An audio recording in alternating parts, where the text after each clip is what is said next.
Is 8 o'clock. I've been waiting all day to do this. We are here. So, hey, thank you so much for joining us. I'm so glad that there's so many people here logging in tonight. And I know that the world is getting zoomed out of their minds on things. And so, sitting around a few weeks ago, a few of you have heard me say this before, but Sophia, you asked me how we got started with this stuff. Is sitting around and thinking about all of the meetings I was in. And I thought, wouldn't it be cool if we could come together?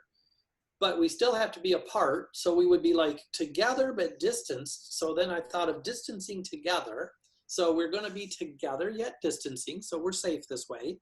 But we have so many things that are learning all the time in terms of academics. So everybody on this call are academics. So you're in the presence of a bunch of college and university faculty members whose lives are dedicated to helping the next generation of learners and leaders out there. And the concept, though, is to have some conversations where we can just have some fun and learn some things about ourselves. And so, hey, everybody, tonight we have Sofia Lawrence. I'm so excited about this. And Sofia is from Growga, which I'm going to pop up the website here. And this is, there it is, right, Sofia? There it is. So I'm just going to ask you just to say a brief introduction of who you are. I find it's easier for the people to explain their own positions a little bit, and then I can talk a little later about how fabulous you are. But you can just introduce yourself and the Growga. What is Growga at all? Sure. Well, thank you so much, Todd and Catherine, ITLC, all of the amazing beams of light human beings on the call tonight. Time always and right now so valuable, so it's an honor to be here. Absolutely. Yes, my name is Sofia. I live in Raleigh, North Carolina, and I am a community manager for Growga, which is a yoga and mindfulness company, and we work with corporations and school settings. So this idea that yoga and mindfulness is not necessarily something that you need to pause your day, stop time, take a lot of time out of your day to do, but that it can be layered into just how you live your life. So we really try to make these practices really integrated for little guys as little as 2 up until big grown-ups, adults. So it's an honor to be here this evening. Excellent.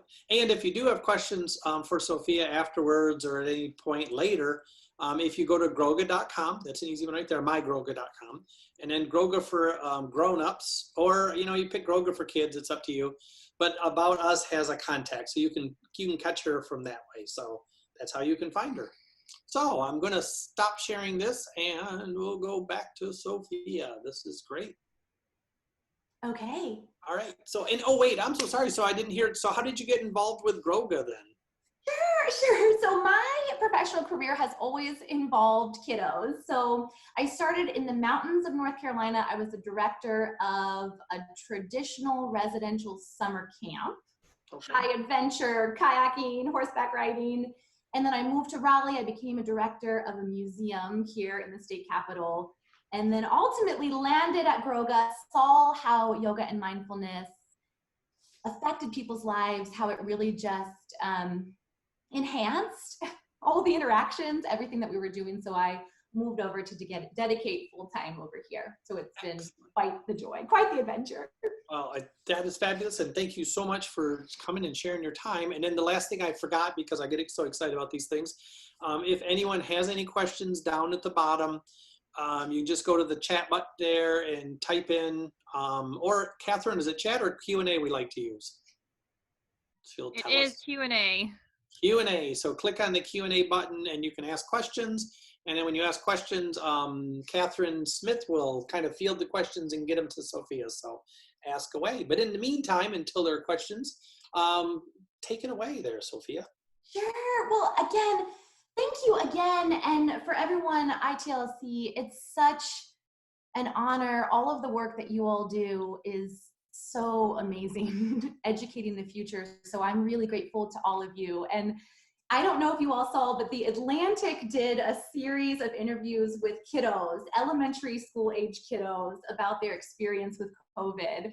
And it was just like this, a Zoom, right? So it's a Zoom setup.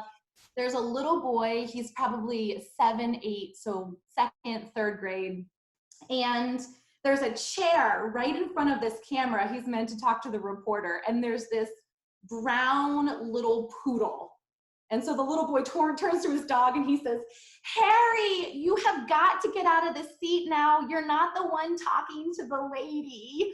And then he hops on and he says, good boy, Harry. And I just think cheers to like this medium and our adaptability and your time on the computer. So a little bit about the flow of the evening. So we'll chat, right? We'll lecture just for a little bit, lay this baseline down of what mindfulness is, but we'll give plenty of time for practice. So I was thinking about academics. It's like a little bit of lecture, a lot of internal internship. So we'll do some experiential learning tonight. Yeah, active learning. We got to have active learning. Sure. So let's talk a little bit about mindfulness, and we'll kind of start in this idea of we are not going to achieve nirvana this evening. So I know I'm talking to a lot of achievement, outcome-oriented humans, and go ahead and just check that off your list. So there's this idea, right, in mindfulness that all stress leaves our body and all we feel is bliss and we're totally peaceful. And what I would say to that is, if you're extremely stressed, and I like to call myself a hot mess, like those pieces of your life, kind of this frantic type A sometimes, mindfulness is the perfect practice regardless of who you are. And this idea, if you're zened out, blissed out, it's a little bit of a misnomer in mindfulness practice. So we'll start a little bit by talking about the brain from the vantage point of mindfulness. And I love the brain, right? Yoga is such a little tactile practice. So the brain is such a beautiful thing, right? It's got grooves, it's got synapses that fire, it's got hemispheres. And this idea in mindfulness that we're not trying to empty the brain, we're not trying to repress any thoughts, we're really trying to work with the mind and just start to notice some of its patterns so we have a little bit more choice and freedom in our lives. So if I had to put mindfulness down in one succinct working definition for this evening, mindlessness, kind of looking at the opposite of mindfulness, is being there, not here, being in that, not this. So this idea, right, our brain is this organ, this beautiful organ, and it can keep us in the past, right, which is a beautiful place to be because we can recognize patterns and we can start to solve problems. It can also make this cognitive map of what might happen in the future, which is a really beautiful thing. It helped me visualize what I wanted to say this evening. So the organ of the mind and the things that it does, we celebrate that in mindfulness.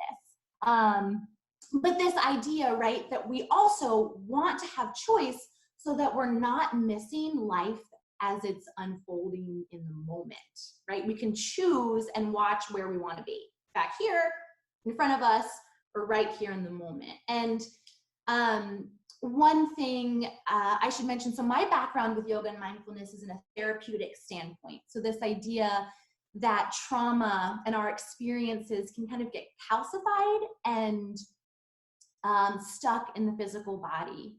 And in this moment in particular, kind of going through this collective hardship and trauma together, there are times when our brain is stuck ruminating in the past, and that anxiety of what we just left that can't be changed can keep us in this really frantic, anxious place. Or if we stay too far in the future, these fears that we might have that may or may not come to fruition, like there's nothing we can really do about these places, but right here, there's some magic and there's some choice. And so example being kind of day-to-day life, you have this really beautiful meal, right? Like one of these meals that makes life worth living. So if you're a meat eater, it's like steak and buttery mashed potatoes. If you're a vegetarian, maybe you've got some sauteed tofu, and this idea that it's perfectly seasoned, it's warmed, and you're eating it, but your mind is wrapped somewhere out here, what's going to happen, or back on a conversation that's already transpired, and you look down at your plate and you totally missed this texture, this beautiful thing that you were just eating. Or mindlessness, here's the big one. If you're with your partner, your family, and they're talking to you, and you're kind of off somewhere, you've left your body, you've left what they're saying, and then they look at you and they say, well, can you tell me what I just said? And trouble in paradise, right? Like you weren't listening. So this idea too, in this evening, right, we're going to talk about practices, mindfulness to pour into you. But if any of these resonate and you want to bring them into the classroom, feel free as I'm talking to ask questions, because they're very applicable beyond the home, beyond the classroom. And so mindfulness right here in the moment. And there's a lot of ways to get there. So there's no one right way. And this evening, we'll kind of show a sampling of how you can come back to the moment, come back to the body. And I think, right, like even from the start of this presentation, from when Todd introduced me, probably some of your minds have left what I'm saying. And it's not because I'm not the most glorious public speaker, right, in all the lands, like so engaging, but more because our brains are wired to leave. So within all of these practices, this idea of self-compassion, total, this lack of judgment. And anytime I introduce practices to students, I think about this. And if you're asked, right, to write your name, someone says, you know, write your name down on a piece of paper. And you do it, right? So I've been writing my name for a very long time. It's very legible. You can see it. But if someone says, okay, now I need you to flip a piece of paper onto your head. With your non-dominant hand, I need you to write your name. Like, it's a little bit of a hot mess, right? Like, I haven't practiced doing that, okay? So a little bit, mindfulness can be like that. Like, it can come out kind of messy. Your mind will absolutely take you in thought.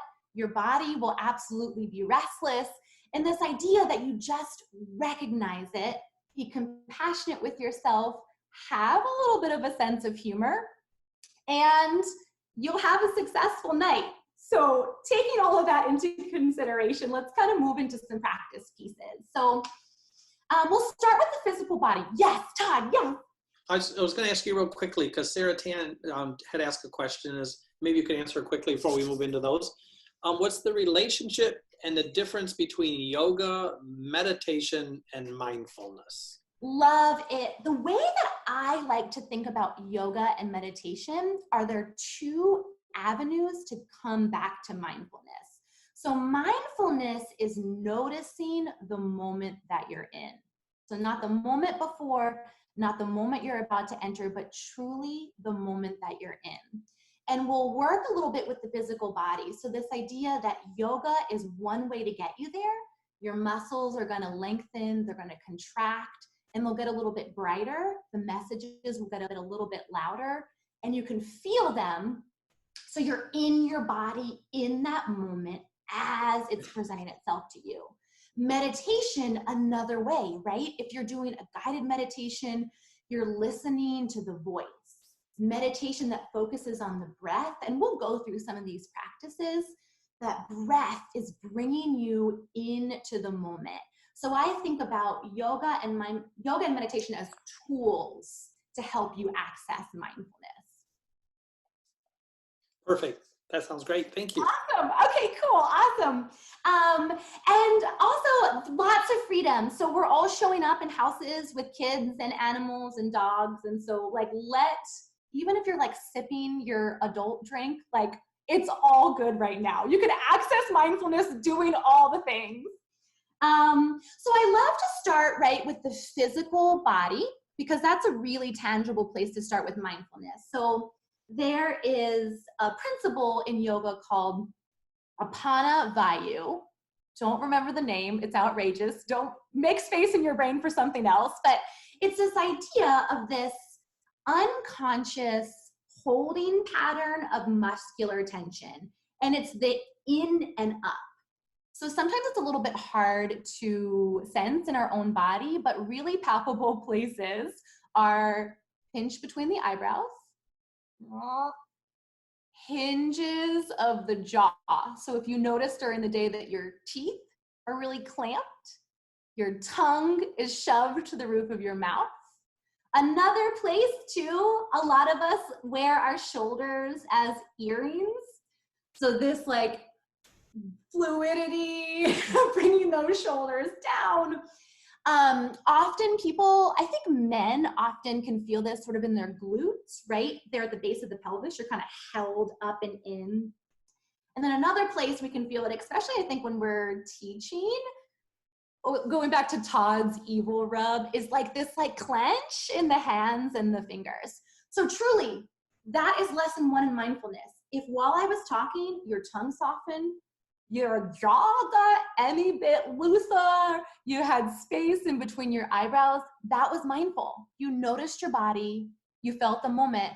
And the thing about mindfulness is even if you have a sliver, right? Like a moment you notice your breath, the moment you feel your jaw clenching, that is something to celebrate because it's the noticing and the coming back to the moment that's mindfulness. It's not this like, you know, you're levitating off your mat like in a cave. It's like, oh man, I noticed that my teeth were crammed together and like I have this face, right, when I'm not watching and it's like kind of mad mugs a little bit. So I'm like mindful of the features of my face. So building on that, right? So even just the noticing of the holding patterns, we can start to invite some movement into our body, right? So I encourage you, all of you now, we're gonna do just some basic movements, right? And from a therapeutic standpoint, some of these, just life, right? Kind of gets caught in the muscles. So one of my favorites, and this can all be done at a desk if you're feeling really brave in front of students, maybe like at your lectern, who knows, before your, you know, presentation, but you can start with this like really gentle kind of bouncing of the shoulders. And in it, it's just like, oh, kind of this down, this primal, this messy, and even like at the wrists, right? You can kind of let the wrists sort of have this vibrational moment. And I love, and you guys, we can't see you and we can't hear you, right? So like a little raspberry, like letting this like hoarse sound out of your cheeks can be really therapeutic. And then you all think a lot, like this guy is so active and it's brought you to really beautiful places in your career, but kind of like letting the head go is really just beautiful. And listen, like 2 or 3 little pumps here, or even just give yourself a good minute to just, I like to do this before I respond to any conflict. Another super beautiful, I love a lot of stagnation can get stuck right here in the side body. So just taking just a super simple kind of side bend, take your right palm, it finds an anchor, and then the left hand comes up and over. And then as you're doing this, yeah, Todd, we'll be opposite one another. Your brain's gonna be going crazy. Like, what do I focus on? So find an anchor point to it. And right here, I love taking my attention to the lobe of the left lung.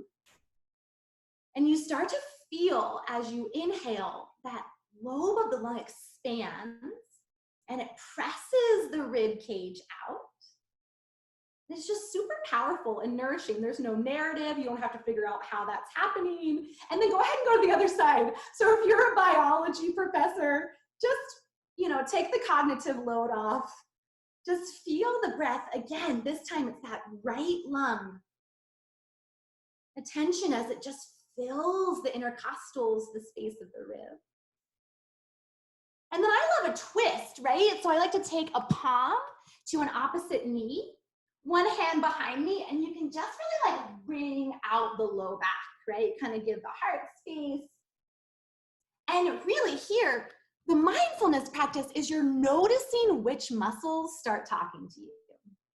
And if your body is super stuck, when all else fails, the neck. So you take your chin to the chest and you start taking ear to shoulder.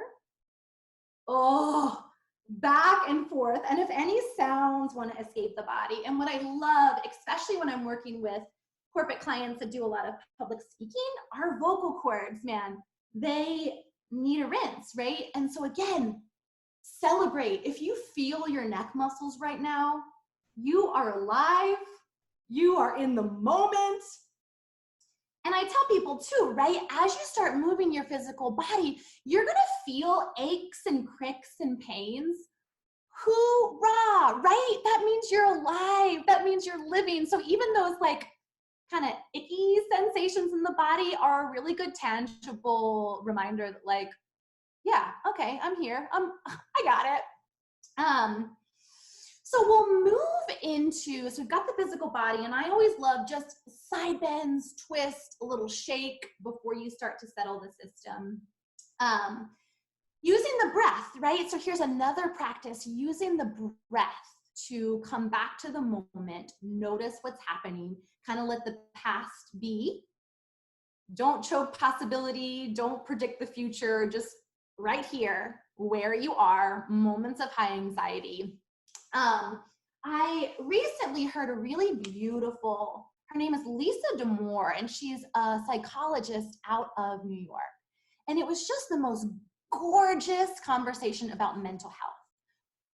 So we have this cultural hold, right? That mental health, like physical health, we feel like the better mental shape we're in, physical shape we're in, we're gonna feel good all the time. And the idea actually is that mental health is not only feeling happy, peaceful, blissful, but a really healthy cognitive mental health space is that you feel the right emotion at the right time. So mindfulness is not this sequestering any negative feeling. It's this strength and this grace to bear reality however it's showing up for you. So I love this metaphor. So she says, you know, emotions are not these little fires, right, that we have to put out. Like, oh, I'm feeling anxious, or, oh, that student was outrageous, or, oh, the grant, da-da-da. Like, feel the feels, like angry, anxious, palm sweating. These are all messages. So rather than a fire to be put out, thinking about the emotion more like a wave, right? So the emotion rides into the body. It has its own crescendo. It picks up energy. It crests. And then on its own, it kind of dissipates. But what we like to do is kind of choke, right? We don't like let it live its natural life cycle. We don't let it tell us what it needs to tell us because we try to just, I gotta like keep moving, right?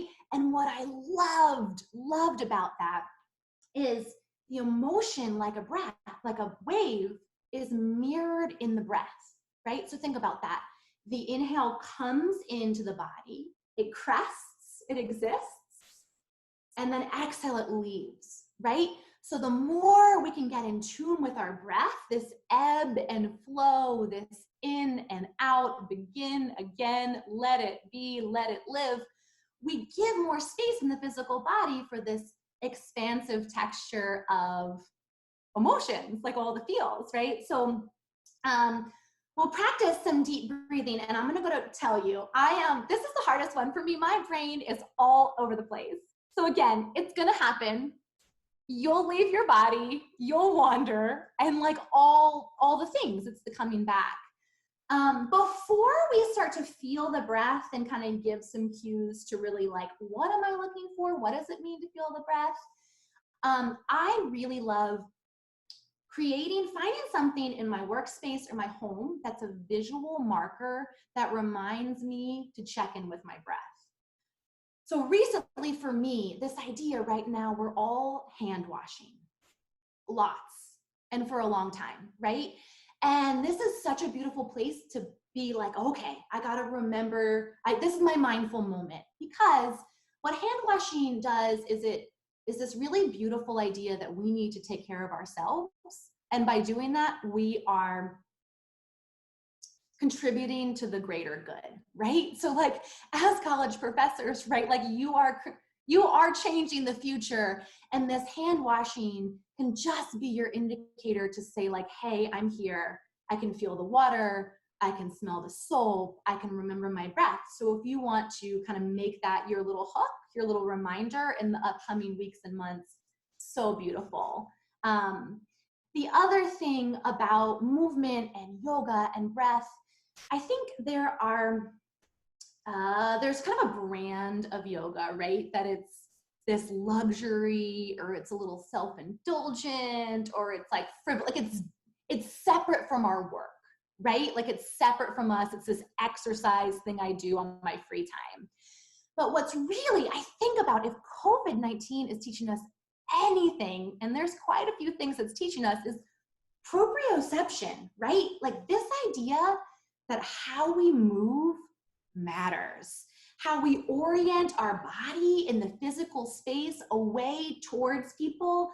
So moving well is such a worthwhile and beautiful use of our time. So all of this is like towards the cure. So if I get like a little dramatic, maybe like a little zealous, so like cool me down a little bit, but I'll shout it from the rooftops. This is so important. Any questions before we go into a breath practice? Yeah. Oh, there we go. Oh, go ahead, Catherine. Yeah, I think everything's been awesome. I like the hand washing idea. That's been great. But I don't think there's anything else from the crowd right now. Awesome. Actually, I've got one here that was given to me. So the benefits of yoga during work, I think you've mentioned several things about at work, but sure. And what I'll say here too, so if you Google, and I know you all have access to journals, the benefits of yoga and mindfulness are so vast, right? Like cognitive agility, you open up possibilities, lowered heart rate, like the health and the mindfulness. So just because we have only a sliver of time this evening, I would encourage you, do a deep dive. And if, I don't know, Todd, if we do a part 2, the benefits, I mean, truly, like you could Google in the first one, but it both. I mean, it's just mind, body, and it's a repetitive practice. So, right, you might do a yoga session and you say like, but if you kind of keep at it, and again, that noticing of the jaw being tight, that's mindfulness and yoga. That took 1 second, so this kind of keep at it, keep noticing, and you'll find that it just comes, you'll just notice quicker. And you always have to notice. We're going to be mindless. Well, I'm really glad you said that too, because when you were doing that, I was doing the same thing you just said, is that, right here you feel it, and in your jaw you feel it. And it actually took a matter of 30, 40 seconds, and I just started to feel more relaxed. But it was what you'd said, is I hadn't noticed that I had kind of clenched my teeth, and I didn't know that I pulled my ears up around my shoulders up around my ears a little bit. And it's just micro movements. I can see what you're talking about, because it's not like I have to be like this. It's just that much, just you wouldn't even hardly see it, is enough to feel tension in my back. So yeah, so I really appreciate that. All right, good. Well, we'll Google we'll do a web quest on benefits of yoga at work, but I appreciate what you said. So much. And the other thing too is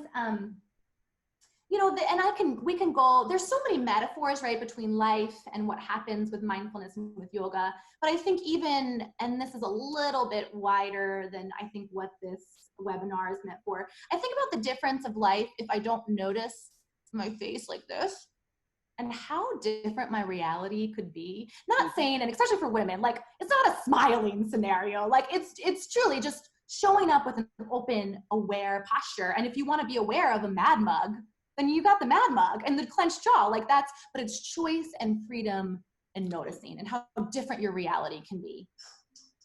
Excellent. All right. Well, thank you much. Okay, freedom, so lovely. Let's talk a little bit about the breath. So we'll do a breath practice, and then we're going to close. Oh, perfect timing. Okay, I don't want to go too long. We'll close with the most groovy. So it's like a little out there at the end, but hopefully it'll get the East Coasters ready for bed. So we'll do a breath practice and then we'll end with a body scan meditation. So I love to get into the breath. I love feeling the breath first. And eventually you may not need this. Placing a hand on the heart and the lungs. Ooh, and then the belly, right? So you've got a hand on the heart, you've got a hand on the belly. And then, right, we just kind of can comb through our aliveness. So this idea of like, what does it mean to feel into the breath? So notice first, right, if there's any fidgets in the body. So are the eyes darting around? Is the body shifting side to side? So that's kind of step one. Step two is just giving the system permission to just down regulate.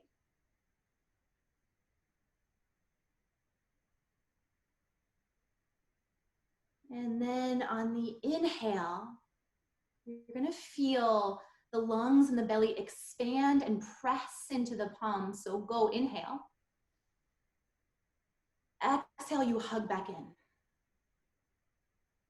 And this time a little bit longer. So inhale, press, power into the palms, fill the body space. Exhale, soften and settle back down. So keep the hands there, right? And it's this idea that it's not this breath that's just getting us through, right? That's just kind of doing its job. There's this deep breath that we notice beneath our palms, fills the lobes of the lungs, fills the belly. And that's bringing the mind back into the body. That's the bridge. You can give yourself a little high five or a little pat on the back, right? So like, that's it. So when you're washing, happy birthdays. What is it, Todd? Happy birthday 2 times, 3 times? I don't know. It's just like so you breathe, right? Do deep breaths and boom, done, part of your day. So these are super informal, very quick practices. And then Todd and Catherine both mentioned that you all just need really to be poured into. So we're going to end this session and we'll have time for questions at the end it's called a yoga nidra. And what I love doing this, I work with a group of attorneys and they're just like perpetually stressed out, academics, is you're constantly trying to solve the problem. The best part about yoga nidra is you literally don't have to do anything. Like there's nothing to do but listen to my voice, and there's full permission to fall asleep. There's full permission to zone in and out. So those of you that feel comfortable lying down flat, this is typically how this meditation is presented. Lying down flat, you can put a pillow underneath the crooks of the knees. You can cover yourself with a blanket. Those of you that prefer staying seated, just make sure you're supremely comfortable. And we're going to rinse through the central nervous system and we're going to help the body calm down. So your only job here for the next 7 to 10 minutes is just listen to my voice. Let's do it. So eyes may soften or close.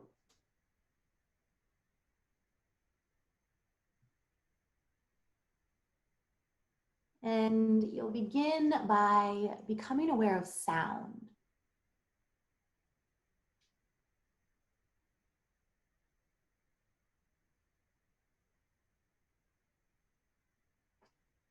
Obviously, there's the sound of my voice.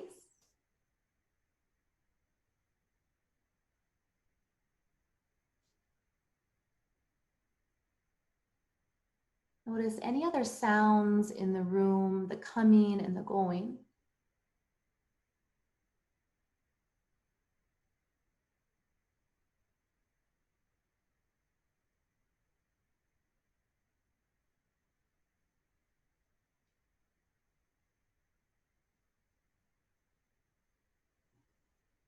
And as you listen here, just try to hold on to less and less.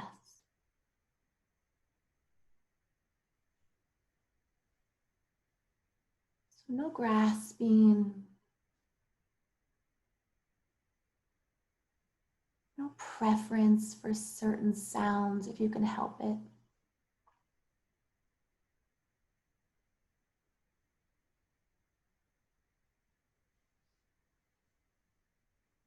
Just pure receiving, pure listening.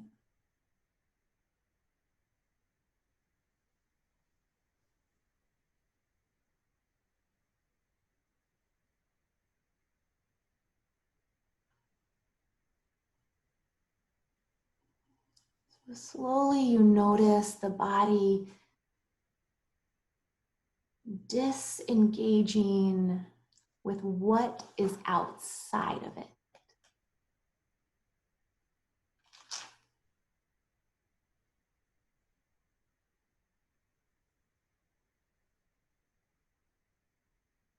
So awareness begins to move into the physical body, so start to notice sensations there.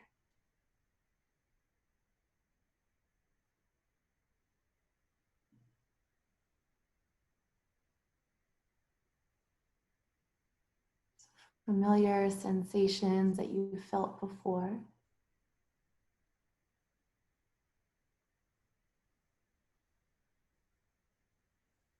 And perhaps unique new ones showing up for the first time in this moment.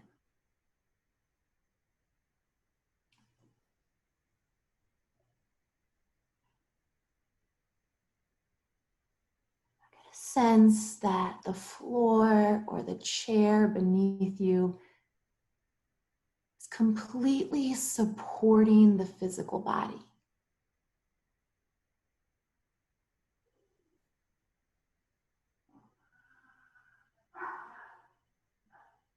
So there's absolutely nothing to hold.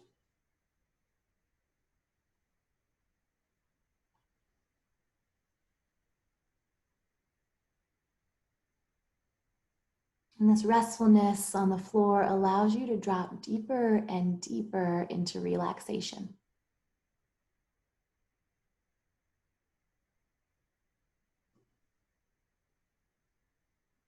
So here, begin to soften the skin around the scalp.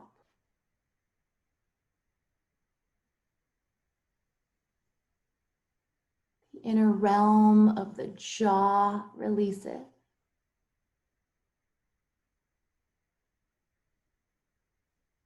Lungs soften. Belly soften.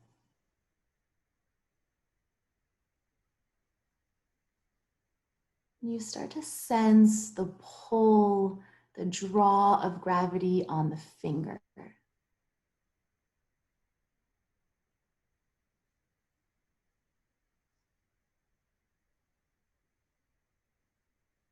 Support of the earth allows space for the organs to drop and settle. Internal organs rinsing and releasing.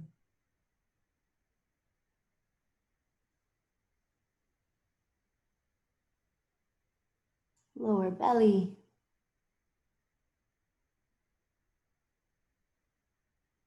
Thighs. Soles of feet, heels drawing towards the earth.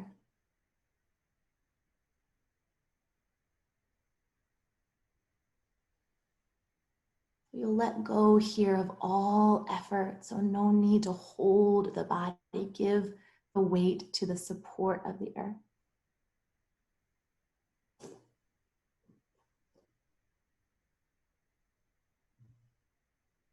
And as the body softens, the mind can continue to quiet.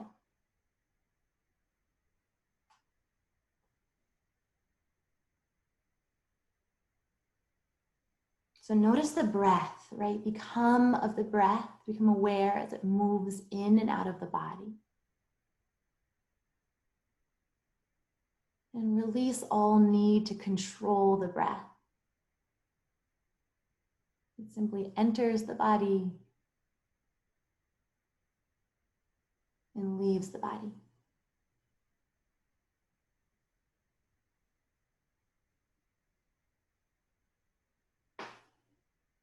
And the body here is simply drawn towards the breath. So feel the exhale dispersing fatigue in the physical body.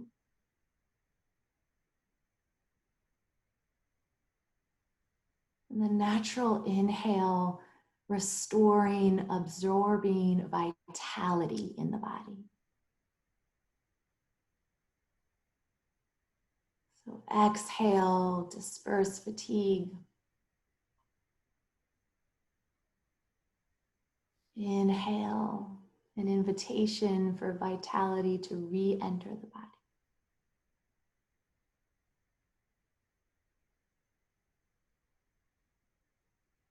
And yogis, just be in awe of the breath for the last few moments here and notice the pattern is perfect for you in this moment. So no need to change, push, pull, adjust.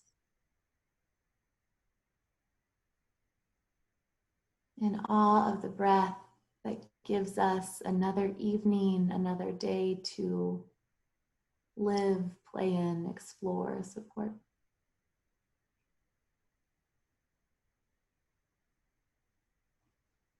So yogis, the next inhale gathers at the nose skin of the nostrils.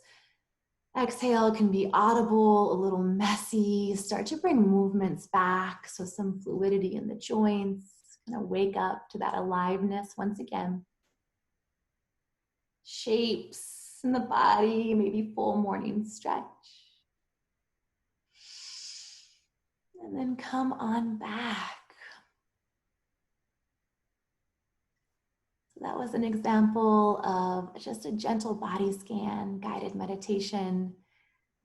With that was me, Todd. If there's anything else I can cover, any other questions I can answer, I'd be honored to. Well, thank you very much. I want to ask you a couple of quick questions before other people start asking questions. That is very relaxing in a matter of a couple of minutes, and that's great. So first of all, for the people who are listening, we have this recorded. So if you need Sofia's guidance a little bit to remind you how to do this, we can listen to the recording. But I suspect a person could learn how to do this on their own then? I mean, and just go through the same steps? Sure, there's all kind of apps, right? You can download all kind of free apps. There's all kind of services on the internet, you know, really just sort of starting, and this can last a long time. I love that yoga nidra practice lasting 20, 30, 45 minutes. If you have it, none of us have it, but it could be done. You can see very short. I like to start really at the skin of the scalp, kind of move down delicate muscles of the eyes. I let the brain soften, and you'll notice yourself. And I like to start high. Other people have other opinions, and ground low. I think especially for academics, you guys kind of live up here, right? You know, so like this is very, very active. So anything that can kind of start you here, you're really good at living here, and then just slowly bring you back down. And anything, you know, braiding your five senses together. What do you taste? What do you, like behind the eyes, there's array. So that's a really quick way to do it. I like combing through, like, how do I know I'm alive? My heart's beating. The lobes of my lungs are filling. So any little moments that I'm like, oh, that's a little indication that I'm vital, I'm here, that's really helpful. And I'm just, again, it's like this, it's not a forced optimism, but over time, you just become in awe of your body, your experience, when you can just say like, look at these systems working in harmony. I know all your biology people. You're like, I know the body's amazing, but it's a good reminder for all of us. Sometimes we forget. All right, well, we're down to like 30 seconds or so. If anybody has a really quick question, you can ask it, but you'll have to type quickly now. And feel free to email. I took up all your time, you amazing humans. This is good. I appreciate you doing this. So we'll wrap up here. Thank you so much, Sofia. I appreciate you coming and showing. And I have to admit, it was a stressful day for me.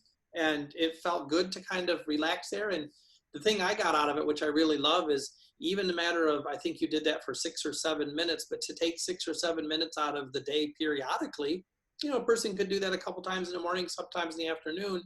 And yeah, it's very, very helpful. So, all right. Well, thank you so much. Catherine, are we good to go? Yep, we are good to go. Thank you so much, Sophia. We really enjoyed it. Thanks Thank so you. much. Thank you And so much. And thank you for the folks who participated, are still here. Appreciate you being here. So many people. This is great to have you here. And we'll hopefully see you all again down the road. Thank you. Sure. What an honor. Thanks all. Bye.